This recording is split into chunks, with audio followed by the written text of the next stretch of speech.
Welcome to Speak Harmony, hosted by Sharon Thompson and Dr. Sharon Reid, bringing news, ideas, and community needs. We learn, we grow, we stay informed together in harmony. Our voices are heard. Speak Harmony, where knowledge meets community.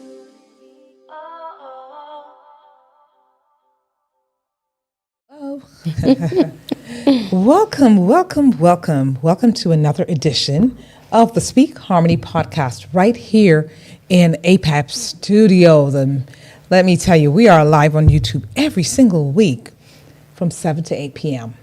And we just want to show our gratitude, as always, to Mr. P and Damien back there in the production room. So APAP Media, guys, it's a major production, full-service media company specializing in podcasting, multi-camera recording, video and live streaming services, and many, many, many, many more. Okay, you can contact APAP Media at 470-657-1998. Again, that's 470-657-1998. Or you may email them at info@apapmedia.com. That's info@apapmedia.com. We thank you, and we just big you up, Mr. P and Damien. Thank you so much. So, what says you, Sister Sharon? What's going on today, being Tuesday? What is going on? YouTube family, this is Dr. Sharon Reid, known as the Heart Lady. Thank you, Sharon T, Sister Connector. I'm good. It's raining outside, but you got the yellow on, bringing the sunshine in. Love it. Yes. Yes. So I actually love being out there in the rain too. I love the rain. What did you do over the weekend? Wow. So You did a lot, right? what we did on Saturday. Also, we had our Atlanta Jamaican Association meeting. Oh, that's monthly right. meeting. Yes. And what we did was honor our heritage as usual. So we had quite a few of our island folks come in. And they were amazing. Awesome. It was so I don't want to say their educational. names. I don't want to say their names because I don't remember all Everybody, the islands in right. order. Yeah. You know, but I mean, I know who they are, but I just don't remember all the islands that they're connected to. But let me tell you, they were fabulous in their attire, what they brought to us. I mean, education. There are things that I kind of knew, things I had no clue about. Yeah. So it was so educational. Enjoyed it. I did too. Yeah. You know, and then Sunday just chilled and watched some soccer games, and you know, now that the Knicks have taken the throne. Oh my gosh. Man, yes. big up to the Knicks. Shout out to our New York Knicks. I'm a Knickerbocker to the core. Oh, really? I did not know that Are about you. joking?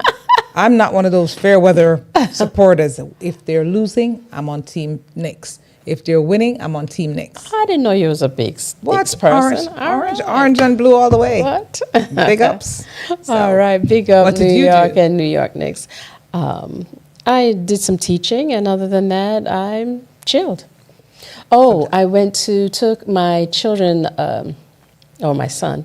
He actually gave the a ticket to the Luciana and Marcia Griffith show, the pre-Father's Day show. Oh. Yeah, and it was beautiful weather, and it was outside of the amphitheater. Nice And it show. was Yeah. Yeah, I heard that was a good show. So that's what we did Okay, that you said Saturday. you just chilled, and I was like, you chilled at the show? Yeah, I A forgot. big show? How could you Yeah. forget the show? I'm telling you, right? Wow. That's where I was rushing from after the After the meeting. that's what it was. Yeah. Everybody was rushing to get there. So, tomorrow is Fresh Veggie Day. And so, as you know, I've decided to go ahead and give you the following days when I can so that you can prepare. But even though it's Fresh Veggie Day on the 16th, guess what? You can do it on the 17th. Every day should be Fresh Veggie Day, right? And so it encourages consuming healthy raw vegetables and also support your local farmers markets. Yes. The local ones, everybody has to make a living, but they have some good, tasty veggies. And then, Sharon, let me see, fresh. no orange, because today is no orange day. No, there's no orange over here. No orange over here. Not inside. Look at favorite color. No orange. He said, "Ooh, that is too cute." All right. No orange. And then on a more serious note and a wonderful note, it is International Day of the African Child. Oh, look at how beautiful. Oh, adorable. Look at them. It's an observance of the Organization of African Unity to honor children's rights and remember the 1976 Soweto uprising in South Africa. Yeah, yeah. And so They're pretty we little definitely faces. remember that. Yes. So we have a virtual guest today. We do. All right, We let's do, get we do, into we it. do. And so with our virtual guest, let me tell you, she is coming to you. She is none other than Simone W. Johnson. And Simone, as it says, left Jamaica with a suitcase and a plan. What no one handed her was a map for the harder part, which is the slow work of building a life and a career across cultures without losing herself. The gap is where her work lives. Simone, in her mission, is really simple. Her mission is really simple, she says, to equip high-achieving immigrants, global professionals, first-gen citizens, and third-culture people with the tools to decode culture, embrace identity, and thrive abroad without losing themselves on their own terms. I love that. Through the Immigrant Experience in America's podcast, she's a podcaster, she's an author. She amplifies like the real stories that validate and inspire on the immigrant experience. So she has a YouTube channel, and you can catch her there, and we talk more about that later. She shares practical strategies for navigating life abroad with confidence. She has a book, Decoding America, and that serves as the roadmap for reading the cultural environment, bridging divides, and reclaiming identity. So she's also a coach. She's a speaker. She does the most. She's an award-winning author, a certified intercultural strategist and coach, and a Maxwell Leadership certified team member, and so on and so forth. And she's been doing this for over 15 years. So, her stuff, she's touched, it says, more than 15 years in international affairs and public service, including work as a U.S. diplomat in Mexico, Cuba, Sierra Leone, and Ghana. Taught her the challenges in life. Today she coaches clients through balancing cultural identities, career transitions, and the immigrant wealth code. Welcome to the Speak Harmony Show, Sister Simone W. Johnson. We appreciate you. Welcome. Welcome. How are you today? Thank you. Thank you, ladies. It's a pleasure to join you here on Speak Harmony. Thanks for having me. Absolutely. So you left Jamaica with a suitcase and a plan. Some people leave Jamaica with a suitcase and nothing in there, But glad she did have the plan in there. She had the plan. So what was your biggest reality about America? Because, a lot of people said, I remember they said, oh, it's the land of milk and honey. And I look as a little girl and said, I don't see any milk or honey on the streets. So what did you think and that no one really prepared you for? Right. So, talking about the suitcase and the plan, right? My brother and I were daydreaming about starting a restaurant, right? Because for some reason we knew that Jamaican restaurants were popular and we love Jamaican food. So we would daydream about starting a Jamaican restaurant. So that was our plan as youth leaving Jamaica, right? So, but that's funny. But my initial, idea about the United States was, get in there. I was bright-eyed, as they say, bright-eyed and bushy-tailed, ready to figure this place out, study. I love school, right? So that was my thing. Get my education done, make my family proud, and have the American dream, right? So that was top of mind. All I would think about, right? There was no boyfriend in the picture. All I was about was studying and having fun, and I'm now in America, right? So that was top of mind. So when you said, lost in translation. What are people really losing, and what are they trying to hold on to? What's lost in translation? What does that really mean? Right. Thanks for the question. So, when most people hear lost in translation, they think of language, a word that doesn't quite cross the border. But what I've seen in the lives of immigrants and third culture people is something much more deeper. What gets lost in the translation is not exactly the word, but the self identity. When you cross the border physically, culturally, professionally, you bring everything with you, right? Your values, your family's expectation, and don't we know that as Jamaicans, the expectation from culture, from family, from community. The version of yourself that was shaped by a particular soil, a particular faith, a particular way of understanding respect, success, time, money, and belonging. And then you arrive somewhere that runs on entirely different rules that nobody prepare you for, rules that nobody explained, and slowly, quietly, without ever making a conscious decision, you start translating yourself. You start changing the way you dress, the way you wear your hair, even the way you speak Speak. into something more acceptable, right? Because you want to be acceptable in the American space, something that's more safe. You start assimilating.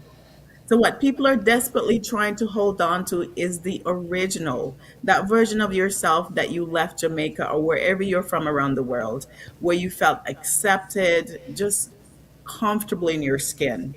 The person they were before they had to start code switching in every room that we enter. The version of themselves that didn't have to choose between honoring where they come from and what's succeeding, where they're going. And the tragedy of being lost in translation is not that you lose your language, it's that you lose your voice. So many immigrants, when they walk into room, are not necessarily as comfortable as they were when they first landed. So what I do through the book, the podcast, the coaching is help people find it again. Not the old voice, not necessarily the new voice either, the integrated voice, the one that holds both worlds together. And I know this from the inside, right? I've sat in rooms as a US diplomat, as a Jamaican woman, as someone who grew up in a collectivist culture, navigating the most individualistic professional environment in the world. And I have felt the translation happening in real time, the editing. What should I wear today? The softening, the shrinking, right? And I've done the work of coming back home to myself, as the subtitle of my book says. So, what gets lost is not necessarily words, it's the voice, the self identity. Thank you, ladies. Yeah, you're so Wow. welcome. Interesting. Yeah. Interesting. Yeah. And there are those of us who, honestly, we do get lost, but then there are those who never got lost, because if you speak to some of these folks, some of our people, it's as if they just It's like they never leave. never leave. Oh my Shoot, it's like gosh. they just got here. So what time is it? It's 7:14. It's like they got here at 7:00. Seriously, they just Yeah. showed up at 7. With their accent and everything. Yeah. And then when you talk to them, because I had a sister, rest her soul, that I worked with in New York City, and Millie would always say, I said, Millie, they don't understand anything you just said, right? She said, me not care. They might have to learn if you understand me. It's that kind of stuff. Yeah. Because she was such a proud person, proud of what she brought The with her. nationality, yes. Right? So she was like, I'm not trying to translate. You better learn to translate and understand me. Translate what I'm saying to you, Yeah. And so there are those, and then, the others. And I understand, because then there are others that people say, oh, your speak is spooky. Yeah. So even people from our own culture would Yes. tease us. Yes. I remember when I came, they would bring me around, and I would remember crying, and they would say to my mother and saying, I'm so tired of them telling me to speak for you, because I went to school in England, and they would drag me around. Speak for them, Sharon. Speak for them. Yeah, because I'm not a parrot. Leave me alone. But it was fun at the same time. So I get that, what you were talking about, the integration and also trying to acclimate yourself to this new culture. So, there are so many struggles that immigrants go through, right? And what do you tell first generation children how they are navigating, the tension between the parents and how they are and the expectations? How do you navigate that with the work that you do? So, are we focused more on first generation Americans or first gen immigrants in general? Immigrants. Because right. So I consider myself a first gen immigrant, even though my parents are immigrants, right? So all three of us would be considered first gen immigrants. However, when I hear children, I think about, for example, my child who is a first gen American, what we call in the research third culture children, TCKs, and they have quite a space to fill because at home they literally live in another country, and when they go I out to like that. school, they're in America, Right, right? right. So there's a code switch. Yeah, Exactly. And yeah, so at yeah. any given time, it's like they're just going in between two different cultures. They're trying to please mom and dad if they're both parents are immigrants. And they're trying to also battle the clash that comes between the American culture and the Jamaican culture or any other country in which you're attached, right? And Right. so they definitely struggle with identity or TCKs. And I really try to undergird my daughter and I tell her, you don't have to choose. If you want to say I'm American, then mommy supports you because you were born here. Embrace that. Embrace who you are. However, I need you to understand that if things change in this country and we're going through a very sensitive political time right now on so many levels, if things change, you were born here, my family came legal from day one. I did the research, so nobody can come after our papers, I know that. But the first person who landed here, and then my father waited 12 years, and then my siblings and I came with dad and family. But I need you to know that there is a place, Jamaican. I take her back often, so she knows the culture. She's rooted there. That you have generations going back 5 or 6 generations. We have our family plot with literally the graves are there that we can show the dates and everything. I need Wow. you to know that at any point, if this place gets too toxic for you, you have a place that you can go to. And Wow. my heart goes out to those who can't trace their roots back to where their families are from, right? So I identify that as well. But for our children, they're constantly navigating, trying to hold on to the culture of a parent or both parents, and also appreciate what the American culture brings. And so for me, I consider myself a hybrid of both the Jamaican and the US because after being here now for 2 decades, and what I don't understand is for all the other Jamaicans out there who like to say you don't sound Jamaican no more, how do you live in a place for 2 decades and nothing about you change? Tell me, can you do it? For the people in Jamaica who've never left, and they sound their accent are authentic is authentic, they sound like they never left. Like, tell me, how if you were to move and live in a country for 2 decades, how do you survive that place without ever changing? There's something that is going to have to um something's going to rub off on you, whether you start, I literally start cooking English squash because I couldn't find, when I can't find cucumber or parsley, I start using parsley. I start finding things in the US culture that I have to now learn how to cook with because we can always find the actual time that we use and things that we use to flavor our food. So you start adapting, you start Adapting. integrating, right? Yeah. And so that's what we do. It's not an easy thing. And the funny thing is, when I go home now, I literally feel like a foreigner. I talk about this in my book. I feel like I'm a foreigner in the place where I was born because people constantly tell me, you don't sound the same. I will negotiate for you. Don't talk, don't say a word. But I like that part. Don't, because you look like a foreigner, and I'm like, what does a foreigner right, really they look can like? tell that you, I'm wearing the No, they clothes, can you smell like tell. them. They Smell can like a tell. foreigner. right. they can't Yeah. tell that you've been away for for a little bit. And Wow. so the price go up how many times and so forth. So I feel like a foreigner when I go home. And the funny thing about it in the US here, there are certain groups of people who will constantly remind you, where are you from? You have an accent.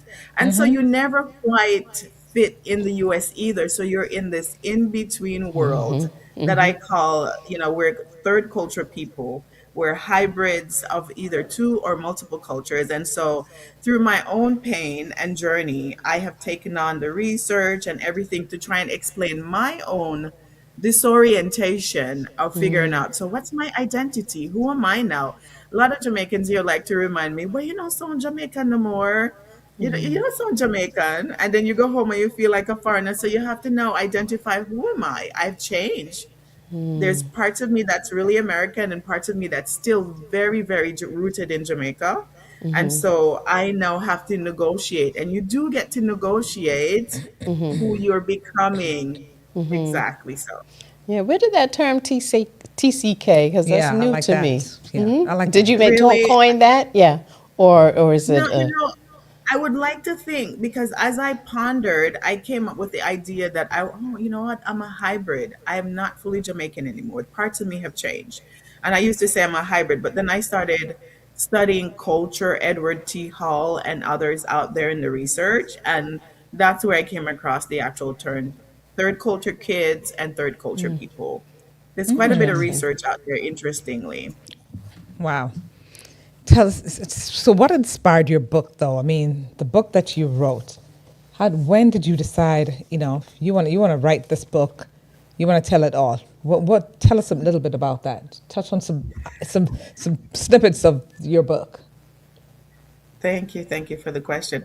So this book has been inside me for a long time. I can go back to, we're in 2026. I can go back to prior to 2015, and having dreams, getting up, having so many ideas, like where I need a book.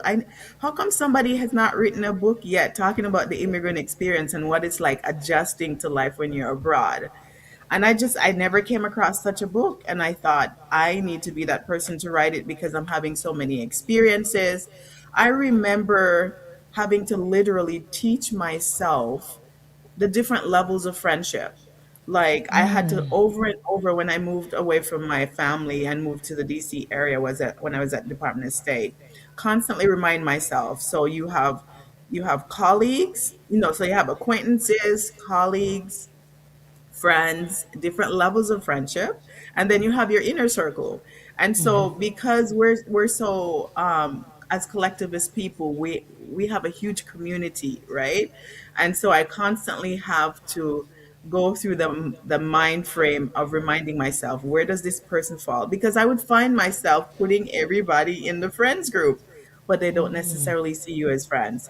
And so Absolutely. I was going through so much disorientation, what we call cultural disorientation, cultural dissonance, where, you know, you have multiple things competing against itself in your mind, and you're adjusting, you're changing, but then you want to hold on to who you are.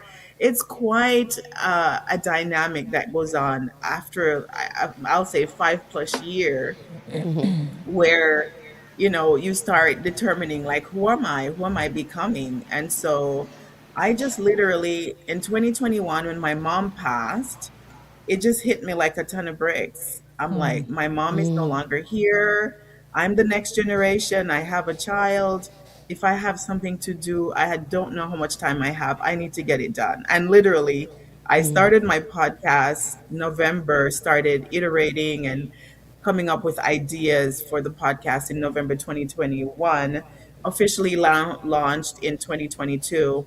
And throughout the podcast, I just started writing in 2023, a year later, and published 2024 around Christmas time.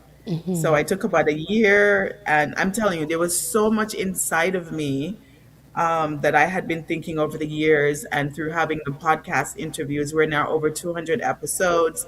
The conversation I was having with people Congratulations. just, Yes. Thank you. Thank you so much. Welcome. So that conversation that I was having with other people about their challenges adjusting to life abroad really just brought home the need for a book like this. How do we decode this place? And then how do we now negotiate the changes that we need to make in order to survive and thrive here?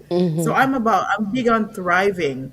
You know, a lot of people, there's a lot of immigrants who live in the shadows.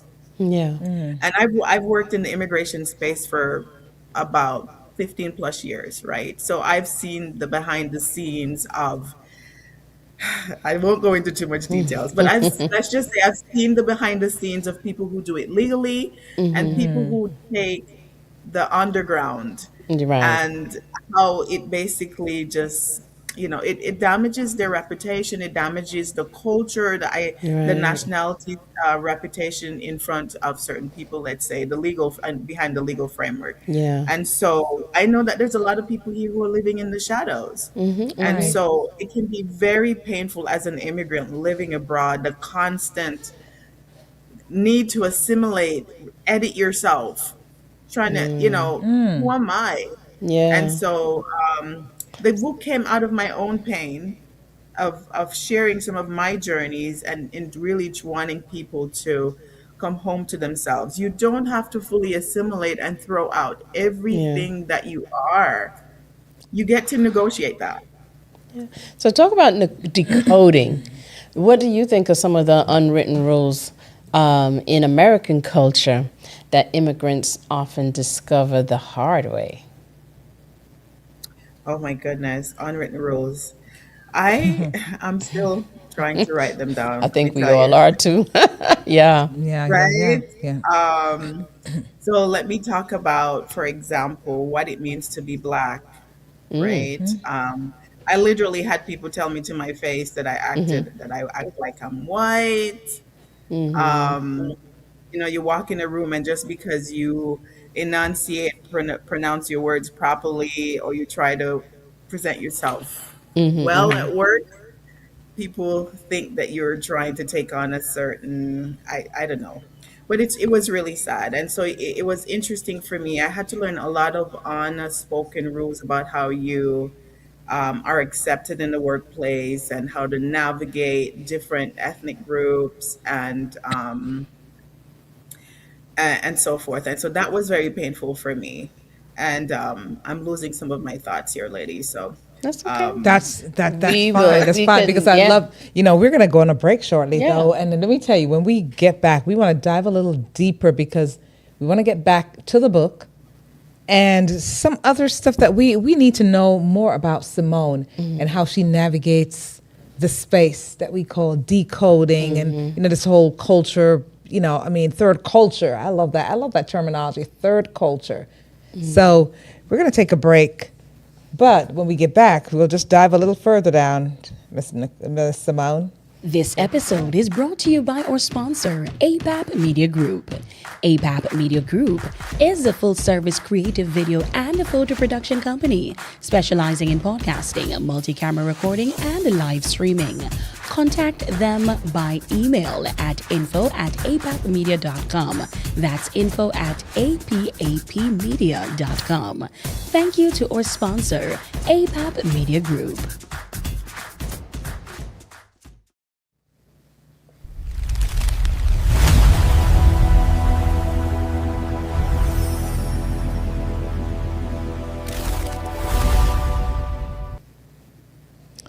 Welcome back. And as usual, Hotland is always happening. It stays happening. We've got a lot of stuff going on. Right here, we've got the Caribbean Connection. And this month being Caribbean Heritage Month, when I tell you it's happening, Caribbean people, it's keeping. As they would say, what's that expression? That it's happening. It's not that they say it's happening. It's going on. Something. It's escaping me right now. But the Caribbean Connection, you're invited. There's an event at Amazon ATL2, it says. This location is the Amazon building at 2255 West Park Place Boulevard in Stone Mountain, Georgia. And this is on Juneteenth. It's this coming Friday, 5 to 7 p.m. For more information, it says here, Helene Wheatley at 404-645-1088. You can contact her for further details. So that's Miss Helene Wheatley at 404-645-1088. And that's Caribbean Connection at Amazon ATL2, West Park, 2255 West Park Place. That's just down the road here. Right there. From Right, the the walking studio. distance. Yeah. And then we have our sister, Miss Naima, down there in the Hampton. Okay, she's the sassy lady, the Sassy Collection Creative Center, and she's got quite a happening down there. So she's got an open mic poetry night this coming Juneteenth. Doors open at 7:30 p.m. Showtime is at 8 to 10, and there's just a little entry fee. It's $15, guys. So that's the Sassy Creative Collection, and it's there at 4291 North Expressway in Hampton, Georgia. So you can definitely check that out if you're in and around that area. And here comes another big Caribbean event. This is always amazing every year. So it's the Diaspora Cultural Curators, and it's Georgia Caribbean Film Festival, and they show some amazing stuff. So the Caribs of St. Vincent, it's a 50-minute documentary, and it's about the homeland, St. Vincent. Okay, so come out. They have a slew of them. There's Territory Dominica. That's the name of that documentary. It's a 21-minute documentary about Dominica, not Dominican Republic, but Dominica, the island. And then there's Garifuna Journey, which is Belize. It's another documentary by Belize, 46-minute documentary. And there's Aquantu, The Journey, Jamaica, really, 87-minute documentary. And then we have the Maroons of Suriname. It's a 5-minute documentary. So ladies and gentlemen, come out and support this. This is going to be held this coming Saturday, starting at 11 a.m. at the Metropolitan Library, and that's at 1332 Metropolitan Parkway, Southwest Atlanta. So look it up. If you forget, just look up Georgia Caribbean Film Festival. And here we go again. So right down the road, as we would say here in Georgia, the Family Gwinnett presents an annual Snellville Juneteenth celebration. And it's free. It's this Saturday, 20th, 11 a.m. to 4 p.m. at South Gwinnett High School. That's South Gwinnett High School, which is at 2288 Main Street East, Snellville, Georgia. That's the annual Snellville Juneteenth celebration. It's a free community event. And here we go with our main guy, Mikey Sparkle. Big up Mikey Sparkle. So he does a family fun day every year. And this gentleman is all about family. All about family. And it's this coming Sunday, the 21st. It starts at 12 and it goes on till 9 p.m. This is going to be at the City of Lithonia Amphitheater at 2215 Park Drive, Lithonia. Kids meal, it says there's a kids meal for $5. That's it. There's a bounce house for the children. There are games and prizes and face painting and more, and they have a ball. Wow. So there's fun for the whole family. So it's the Mikey Sparkle production this coming Sunday, 12 p.m. to 9 p.m. And our National Caribbean American Heritage Month celebration. This takes place next Saturday, the 27th of June, from 7 p.m. to 12 a.m. And this is going to be at 2615 Sullivan Road, Atlanta. SOSIS, I think it's SOSIS, S-O-S-I-S Event Hall.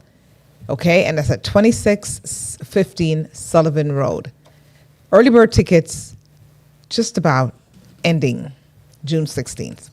$95. After, it's $100. But it's another bunch of Caribbean folks. And let me tell you, none other than the AJA, the Atlanta Jamaican Association, celebrates their scholarship fund at the Evergreen Hotel, the Lakeside Resort, at 4021 Lakeview Drive in Stone Mountain Park. That's August 8th, so make sure you mark your calendars. Get it. Tickets are going $135 for until June 30th. So you got a little bit to go. But after that, tickets go up, $145. But guess who our keynote speaker will be? None other than Sonia Richards Ross. our girl Sonia Ross. So, ladies and gentlemen, thank you for your time, but we've got lots going on and we've got more to do. We've That got is an a amazing whole lot of stuff whole happening. lot, a whole ATL lot. is not joking. We ATL does are not joke. okay. We are definitely getting up there with the big ones. Okay, watch out, Big We Apple. are. But we're the third largest population, Jamaican and Caribbean, in the country. So there's New York, Florida, Yeah. and the And ATL then is the right ATL behind is them. right behind the hills. How about that? So we've got a lot going on. When people Yeah. say they're bored and they don't know what's going on, Yeah. you're not really looking. So the immigrants got it going on. Wow. We are keeping with our identity here.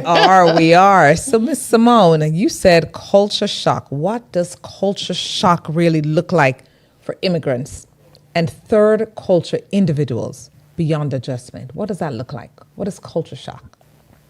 Right. So for the research actually says, I'll start there. So according to the United Nations, we have about, as of 2025, 281 million immigrants or international professionals who are living outside of their country. And so culture shock is a big thing in this group, right? And the research says that symptoms range from mild depression to fatal self harm. So get that, fatal self harm. And through my podcast, I've heard about a student from Howard who actually self harmed, fatally self harmed, and other Man. stories are out there. So people take this very seriously. So it might feel like at some point you just don't feel like yourself anymore. So the research actually talks about a W curve when somebody leaves a place and moves to a new place. It actually happens for university students when they leave home for the first time and are living on campus.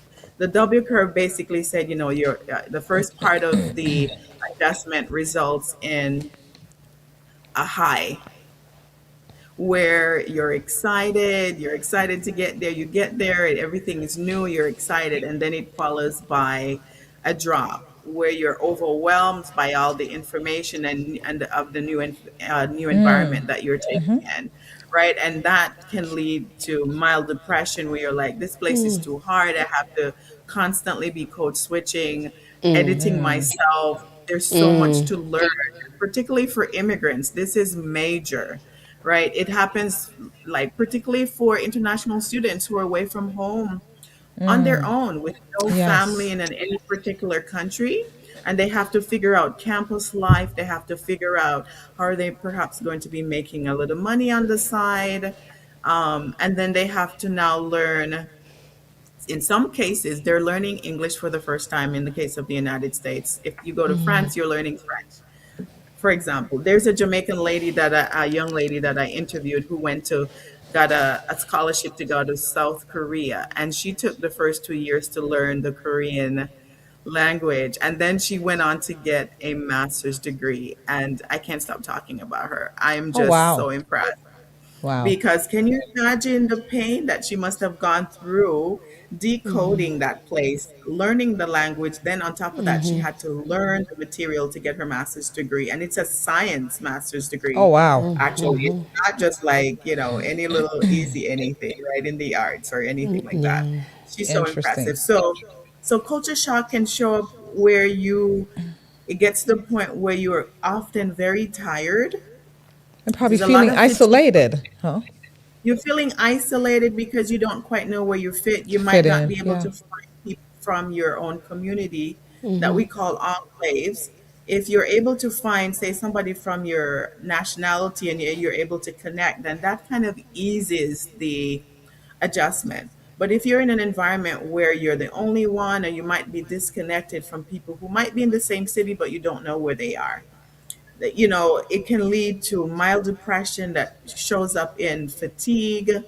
You can't quite put your finger on it, but you just feel like you don't feel like yourself anymore. You don't have the energy or drive to keep going. And all you desire is, this place is too hard.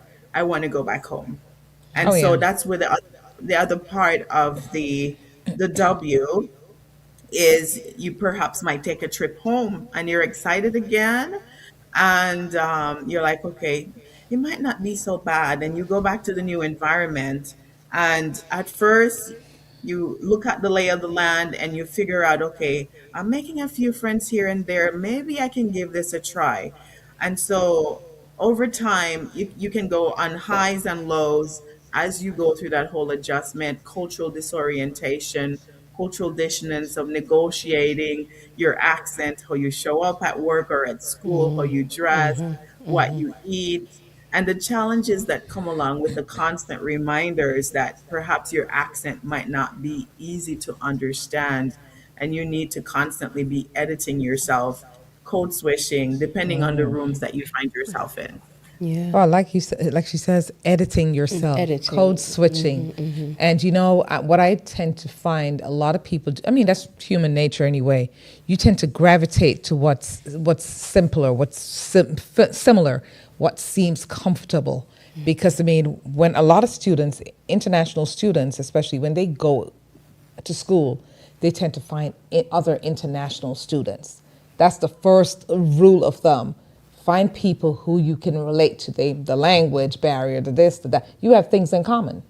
So you find people, you sort of migrate, and then let it not be, and I'm just saying there for this sake, but let it not be you walk into Publix or whatever, Walmart or wherever, and you hear Jamaican, you get whiplash almost because you switch around and you go, oh my God, yachty. You know what I mean? That kind of stuff. So we get excited when we see people who are like us. And a lot of times we have our little identifying things in our cars. I mean, and people see us like, hey, yachty. I had my boxing gloves at one time, and a guy drove down beside me, and he was blowing. I'm like, what in the world? Did I do something wrong? And he pulled up beside me, and he was like, yachty. And I was like, oh, God, you scared me. I'm like, you scared me. I'm like, what in the world? You scared him. Well, He was like excited to find someone. But yeah. Wow. Simone, the psychology is that us as humans, it's a part of our nature to have a sense of belonging. True. And so that's where, that feeling distant and maybe, some of the symptoms that you refer to as depression or anxiety. But talking about how would you suggest immigrants advocate for themselves in the workplace, in school, and so forth? Yes.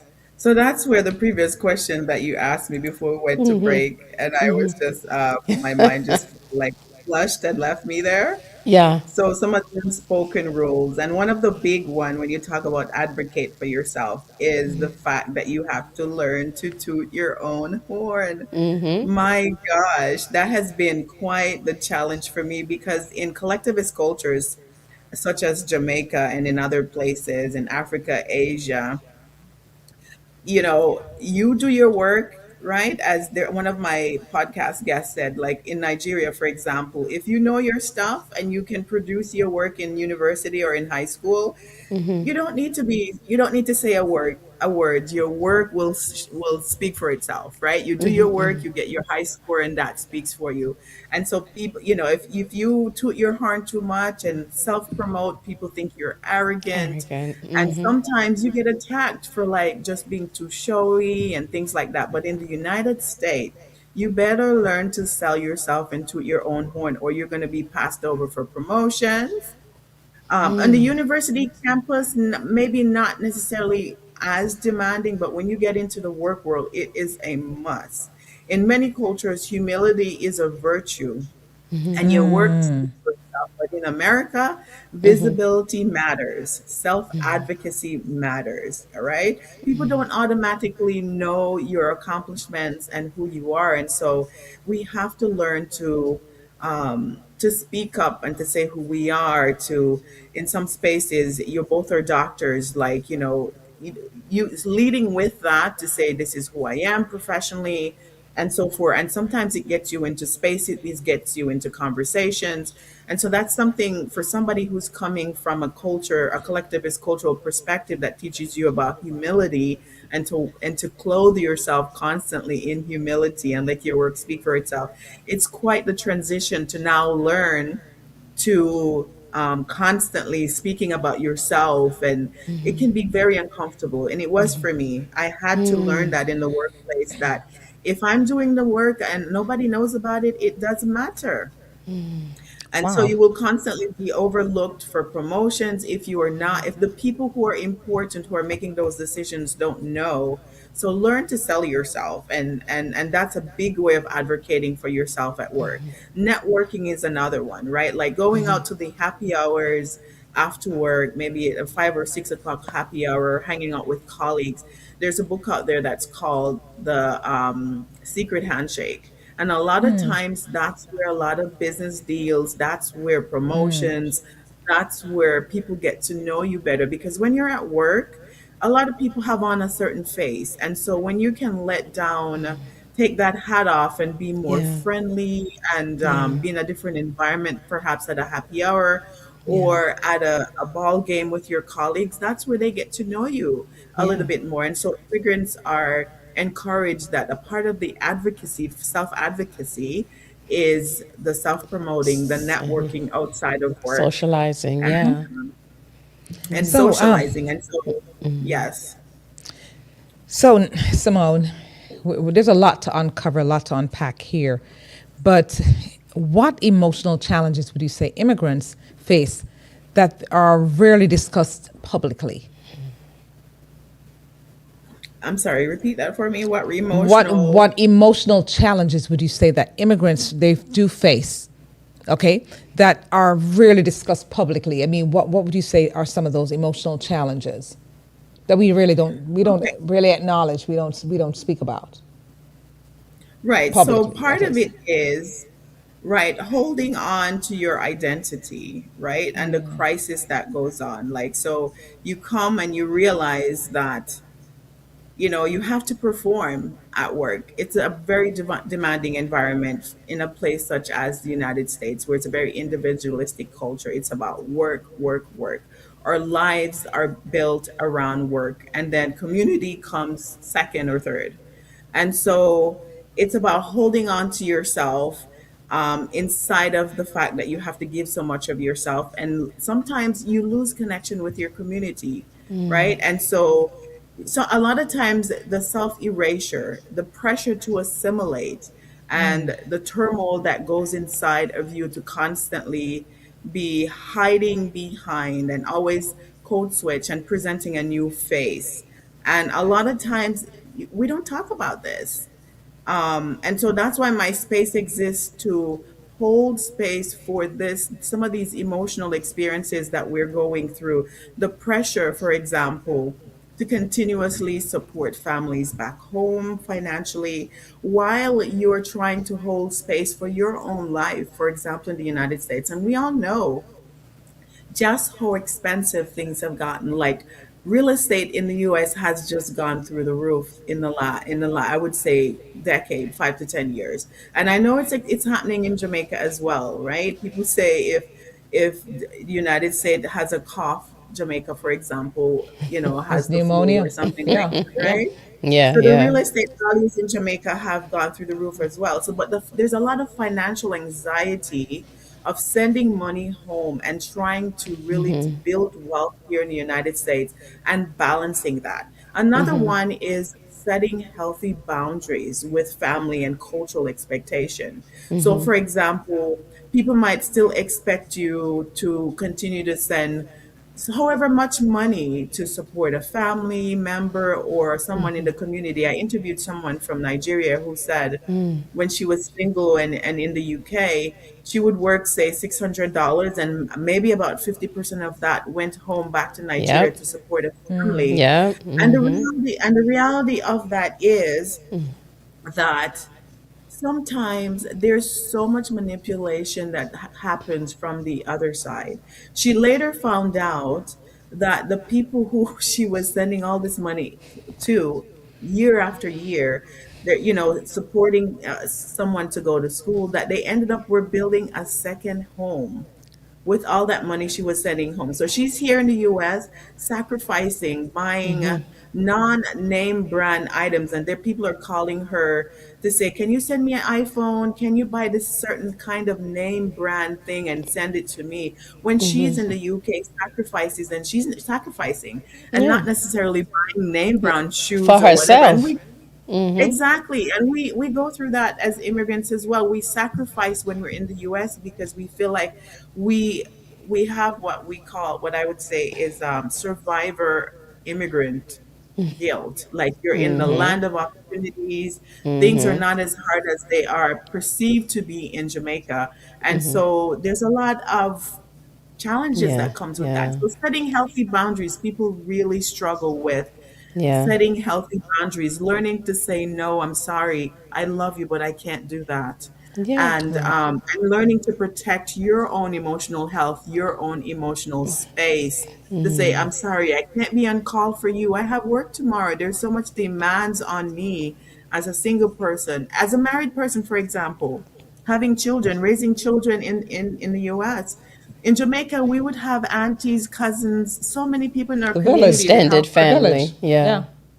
Extended family in the US, my husband and I, we're the chauffeur, we're the chef, we're the financial advisor. We're Yeah. working full time and doing so many things, and we don't Yeah. necessarily have that community that envelopes us that we would have had back home. And so there's a lot of need for people to manage setting healthy boundary. So there's Yeah. isolation, loneliness, identity Okay. confusion, Yeah. financial anxiety, and I could go on, Yeah. ladies, when it And talking comes to That's about right. setting boundaries. financial anxiety, there's a terminology you use called immigrant wealth code.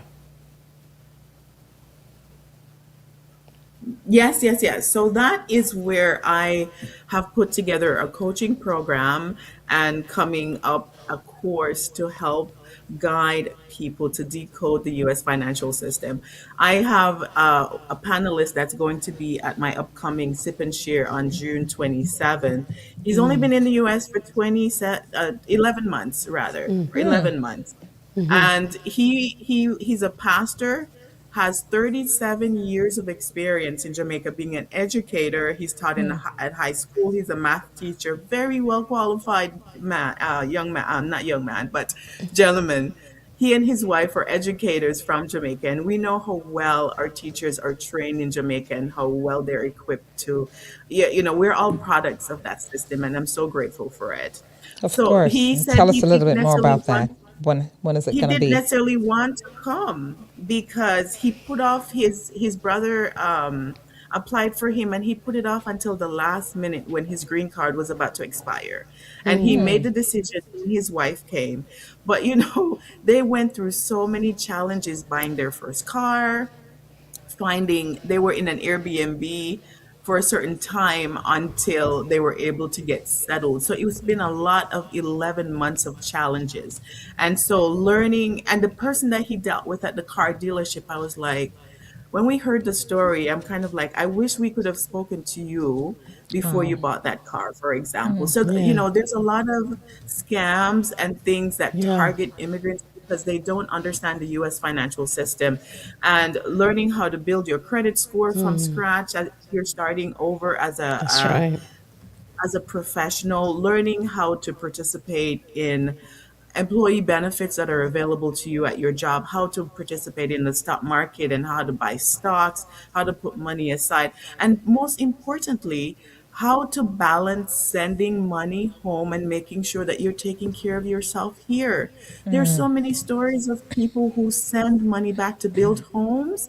I'm sure you've heard of some of these stories. And they go Absolutely. home and there's Absolutely. no house, or people set up people to either take them out, or they Oh, go yeah. home and they're sick and they can't enjoy the money they've sent home over the years of sacrificing their bodies, working two, Yes. three jobs to send money home to take care of family. And I've heard Yeah. of stories of people who've gone home and basically when they are sick just to die because they've sacrificed so much. And so part of my work is to help people balance the clash between cultural expectations and their life here in the United States because there are serious challenges in that. So, Okay. guys, listen, you heard it. The sip and share that Simone talks about, it's right there on the screen. It's the immigrant experience. Are you lost in translation? It says this takes place next Saturday, a week from this coming Saturday, June Just 27th. to, Doors open at yes. 3 p.m., right? It starts at 3:30. Go ahead. No, just a correction. It's 2 Saturdays out, not this Saturday, but the following, because this is today's the Right, 16th. right, right, right, right. That's what I'm saying. Not this coming Saturday, a week from this coming Saturday. So it's going to Right, be on the exactly. 27th, correct? Yes, the 20. June 27th. Yes, ma'am. So it's at Hanover Place Clubhouse in Alpharetta. So it's Hanover Place Clubhouse. And is there a number here? I know it's only $30, really, for this experience. It's a sip and share. And, you're going to hear from folks that, are going to tell you. It's a panel that she's going to have. It's the cultural experience. There's going to be some sips and, sharing information, small group conversation, networking, a beautiful icebreaker she has set up here. She's got the whole 9 yards going on. So it's going to be a dynamic afternoon. So Miss Simone, tell the folks that they've got to go ahead and reach out. Tell them where they can reach you, because we're about to wrap up here and we want them to be able to get their tickets for this event. This is very interesting. The immigrant Yeah. experience. How could they So reach you? if you've been in the US and find that you've been shrinking, hiding who you really are, that you can't show up as your authentic self, this is a space for you to come and let your hair down and to really shine a light on some of the challenges that you have been having as an immigrant. Because a lot of times when we go to work, let's just be honest, you can't bring your immigrant self in a lot of workplaces. You have to, as I like to say, right? Here we go back to that word edit, code switch. You have to present a certain part of yourself that is, it's the Americanized version of what is acceptable and safe at work. And so I've created the space for us to come together and really talk about some of the challenges, to learn together, to share together, to shed light on, what are some places in your heart, in your inner self that might be experiencing disorientation, cultural dissonance, that you can learn how to probably navigate that. It's a space for you to network and to meet other people in And how different can they reach industries. you? And How, you can how, reach, the event is on Eventbrite. So oh, there's it a is. QR Okay. code there that's on the screen that you can just scan that QR code. It takes you to the Eventbrite for you to buy tickets. But if you need to reach out to me, my number is 770-524-3686. Or you can go to my website, thebridgeconcepts.org, and it's on the flyer as well as on our YouTube podcast page, The Immigrant Experience in America. I like that name, the bridge The bridge concept. concepts. Right. So our time is up, but I do want one quick question since you are bringing this panel together. What is one thing that you think that immigrants should not or should stop apologizing for? Quickly. Stop shrinking. Stop shrinking.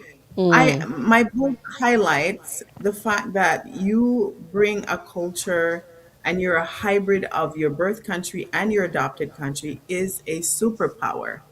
Stop giving up your power in order to be accepted or for people to receive you or to make you find belonging. Embrace who you are. It is a superpower. There are people who are what we call monocultural. If they were either born in the US or born in Jamaica or somewhere else, they don't necessarily understand what that world is like for you to be a bridge between two worlds. And so, my encouragement to people who are watching and whoever will listen to this, embrace your superpower. You hear people throw this word around lately about what superpower is. Your superpower as an immigrant, as a first gen, third culture person, is the fact that you've been able to live in one culture and you're bionic. You've now adapted and lived in a new world. So embrace that. There is so much Yes. value that you bring to the table, and you can teach Abs- people about it. Embrace that we are Absolutely, of course. bionic Yeah, and but I like that. multicultural has their benefits. Absolutely. So what's next for Simone. Simone? I mean, because I know there's something else. Just give us that one word. What's next for you? What's next for me? Yes. Building my empire and having more financial freedom to be with my family. Absolutely. If you Awesome. join that club, That's let us insane. know. We would join Love that it. club. Yes. We thank you so much, Simone. It has been very, very educational, interesting, intriguing, and gave us food for thought to think about how those who are just coming to the United States in particular, since that's the reference, but learning the culture, adapting, but not losing yourself within that. So thank you so much for sharing that. And the name of your book one more time is? Decoding America. And how can we get that book? It's on Yes. Amazon. Here's a copy Okay. for anybody who needs to find it. All Big right. America. Thank you. I'm hoping that translates into many other languages as well. So, Speak Harmony family, it is about that time. that time. We are so thankful.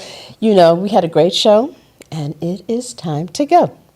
We hope you had a great time because we did. And we thank Simone Johnson because I know she had a great time. And also we give thanks to our sponsors. Once again, APAP Media Group, Mr. P, big up, and Damien, big up, for thank you for producing this particular episode. And so I'm going to get it right this week. See you next Tuesday right here from 7 p.m. to 8 p.m.